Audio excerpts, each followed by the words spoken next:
Last video थी उसमें हमने ये देखा था कि हम एक चार्ट ऑफ अकाउंट किस तरह क्रिएट करते हैं और दूसरा हमने ये देखा था कि एक जर्नल किस तरह क्रिएट करते हैं।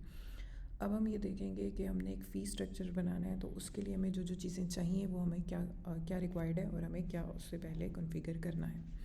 फ़ी स्ट्रक्चर बनाने के लिए सबसे पहले हमने अपना कोर्स कॉन्फ़िगर करना है, उसका बैच और उसका एकेडमिक ईयर जो है वो क्रिएट करना है।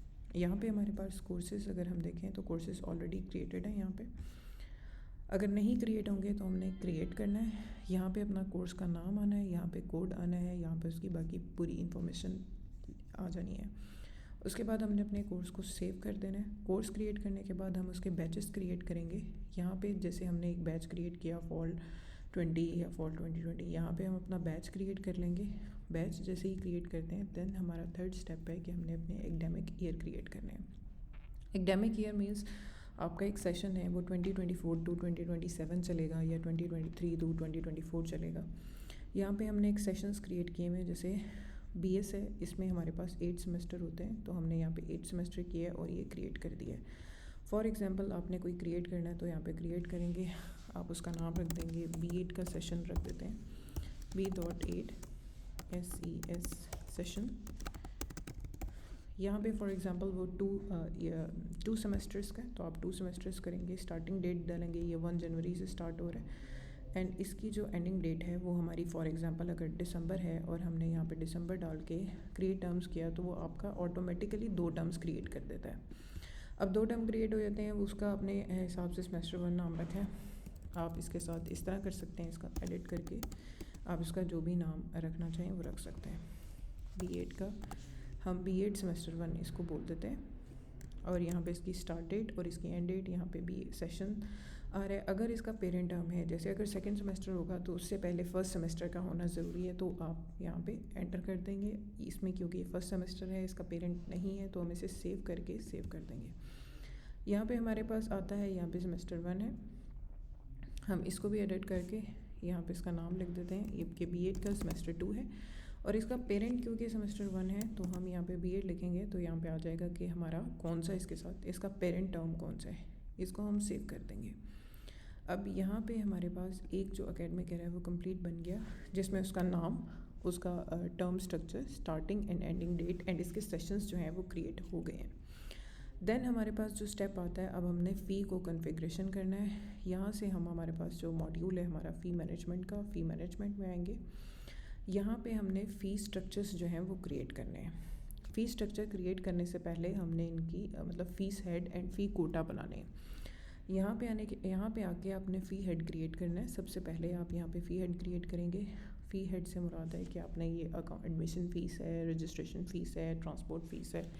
हम यहाँ पे एक क्रिएट कर लेते हैं ट्रांसपोर्ट फ़ी के नाम से और यहाँ पे इसका अकाउंट आ जाएगा, जो भी जिस अकाउंट में ये वाली जो फ़ीस है वो हेड करेगी, ठीक है। थर्ड हमारे पास है कि अगर हमने इस जो उसकी ट्रांसपोर्ट फ़ीस है इस पर अगर हम इंस्टॉलमेंट क्रिएट करना चाहते हैं तो हम इस इंस्टॉलमेंट अलाउड करते हैं, तो वो क्या करेगा कि हम जो है वो जितनी भी ट्रांसपोर्ट फ़ीस होगी उसको डिवाइड कर सकते हैं अपनी 2, 3, 4, 5 या 6 इंस्टॉलमेंट में, और जो बाकी फ़ीस है वो हमारी इंस्टॉलमेंट पे डिवाइड नहीं होगी।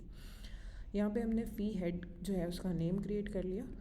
अब आपके पास यहाँ पे हमने डिफरेंट हेड्स क्रिएट किए हैं, जिसमें admission fee, registration fee, tuition fee, examination fee, library, security, overdues, thesis fees आ रही है।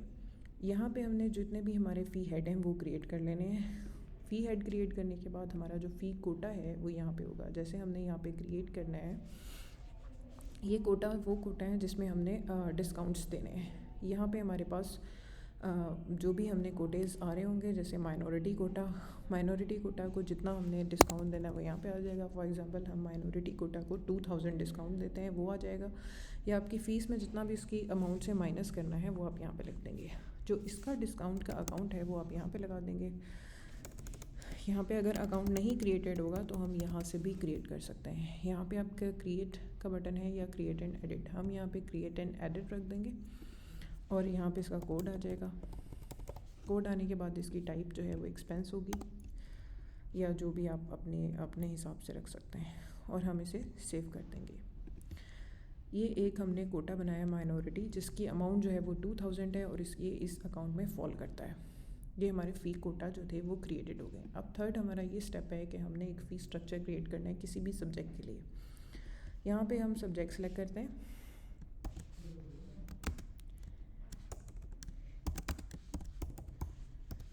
आपने बीएस कंप्यूटर साइंस के लिए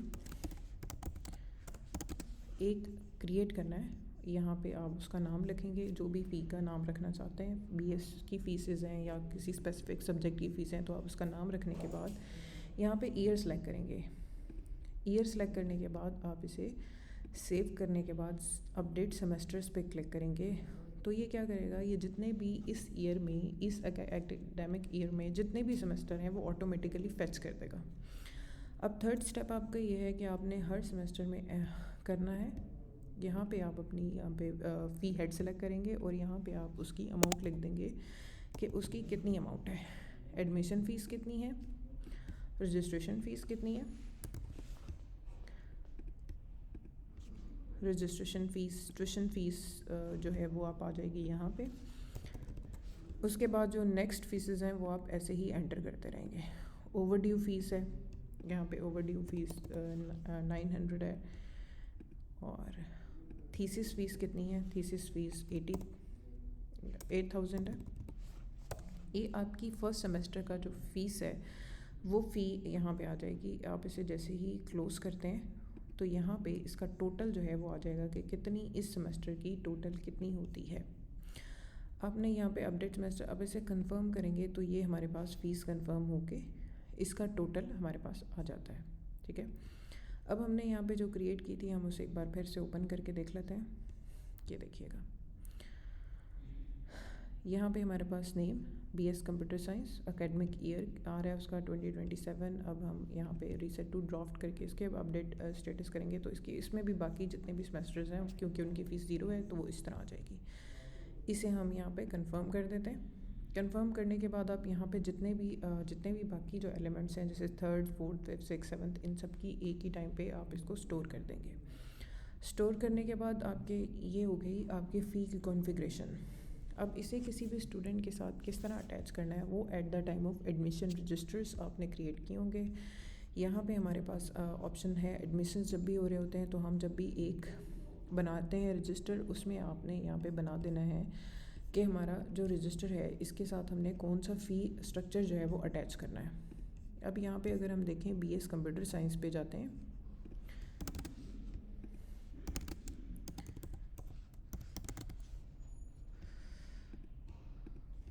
यहाँ पे हम इसमें आते हैं, इसका रजिस्टर ओपन करते हैं तो हमने यहाँ पे जो फ़ी स्ट्रक्चर जो असाइन करना है वो हमारा वो स्ट्रक्चर होगा जो हमने बनाया होगा। यहाँ पे हमने इसको जो है वो एकेडमिक ईयर भी वही सेम देना है जो हमारी फ़ीस का है, और हमने इसे फ़ी स्ट्रक्चर भी सेम ही अलॉट करना है। हम इसे यहाँ पे सेव कर देते हैं। यहाँ पे हमारी जो मेरिट लिस्ट क्रिएट हुई है, ये लाइबा रियाज एक स्टूडेंट है जिसका हम फ़ी कॉन्ट्रैक्ट जो है वो क्रिएट करेंगे, जैसे यहाँ से क्रिएट फ़ी कॉन्ट्रैक्ट। इसका ये मतलब है कि हमने इस स्टूडेंट को जो है फ़ी अलॉट कर दी है। उसके बाद हमारा थर्ड स्टेप ये है कि फ़ी उसमें आएंगे। यहाँ पे आपके पास ये स्टूडेंट का नाम आ रहा है लाइबा रियाज। यहाँ पे आपकी ये आ रही है कि इसकी फ़ी का जो स्ट्रक्चर हमने क्रिएट किया था वो इसको ऑटोमेटिकली लग चुका है। अब यहाँ पे हम आके देख सकते हैं, अगर हमने इंस्टॉलमेंट क्रिएट करनी है तो हम इस पर क्लिक करेंगे। फ़ी कोटा अप्लाई होता है तो वो यहाँ पे आ जाएगा माइनॉरिटी, तो वो क्या करेगा, फ़ी कोटा की अमाउंट इससे माइनस कर देगा और यहाँ पे जो इसकी टोटल फ़ीस है वो आ जाएगी। अभी हम इसे कोई भी कोटा अप्लाई नहीं करते, हम सिर्फ ये करते हैं यहाँ पे नंबर ऑफ़ इंस्टॉलमेंट भी अगर आप चाहें तो दे दें, नहीं तो आप इसे टिक कर दें। जैसे ही आप इसे यहाँ पे टिक करते हैं तो ये इसका ऑटोमेटिकली एक फ़ी वाउचर जो है वो क्रिएट हो जाता है। यहाँ पे फ़ी वाउचर क्रिएटेड है, आप ये देखें ये एक फ़ी वाउचर क्रिएटेड है। ये स्टूडेंट पोर्टल पे आ जाएगा, स्टूडेंट वहाँ से इसको फ़ी वाउचर को अपने इस तरह प्रिंट करेगा और इसका ये प्रिंट आउट जो है वो इस तरह उसके पास शो हो जाएगा। ठीक है, दूसरा ये कि अगर आपने अब इसने रजिस्टर पेमेंट कर दी है, एक रजिस्टर पेमेंट करेंगे तो ये इसकी यहाँ पे हमने जनरल सेलेक्ट करना है कि उसने किस अकाउंट में किया। जब आपके पास इनवॉइस वाउचर आ जाएगा देन आपने यहाँ पे देख लेना है कि आपने स्टूडेंट फ़ीस उसने बैंक में की है या कैश दी है। आपने ये करके इसको यहाँ पे डेट, जिस डेट को उसने पेमेंट दी है 22 को दी है या 21 को दी है, आपने वो सिलेक्ट कर लेना। जैसे ही हमने फ़ी अकाउंट का अगर लगाया है, ये फ़ी अकाउंट वाला, यहाँ पे हमने इसका डेट सेलेक्ट कर लिया है और यहाँ पे हमने क्रिएट पेमेंट कर दी है। तो इस वाली इसकी इनवॉइस का जो स्टेटस है वो पेड हो गया है और यहाँ पे आपको उसमें भी यही आएगा कि इस जो उसका फ़ी वाउचर है वो पेड है। ये स्टूडेंट के अगेंस्ट जो फ़ी वाउचर है वो पेड है। और अगर आप इसे अकाउंटिंग में देखना चाहेंगे तो आपको ये अकाउंटिंग में भी इस स्टूडेंट के अगेंस्ट जो है वो कितनी फ़ीसेस इसने दे दी हैं वो आ जाएंगी। अब हमारे पास जो स्टूडेंट्स हैं ये हमारे स्टूडेंट हैं। यहाँ पे हमारे पास ये है अबरार हैदर या जवाद अली। अगर हम इनकी देखना चाहते हैं कि इसने कितनी जो है वो फ़ीसेस दी हुई हैं तो आपके पास यहाँ पे इसका रिकॉर्ड आ रहा है कि इसके पास जो इसका फ़ीसेस हैं वो इसने जो है वो टोटल जितनी फ़ीस थी उसमें से सिर्फ इतनी पे की है और बाकी जो है वो पे नहीं की हुई है। यहाँ पे इसकी सारी इन्वॉइसेस जो हैं वो आ रही हैं जिनके स्टेटसेस हैं पेड, नॉट पेड या अभी वो मतलब नहीं की उसने पेड या पार्शली पेड है। ये तो इस तरह ये स्टेप बाय स्टेप जो था मैंने आपको फ़ी का जो स्ट्रक्चर है वो क्रिएट करना एंड देन उसे एक फ़ी जब स्टूडेंट पे कर देता है वहाँ तक का पूरा प्रोसीजर जो है वो इस वीडियो में है।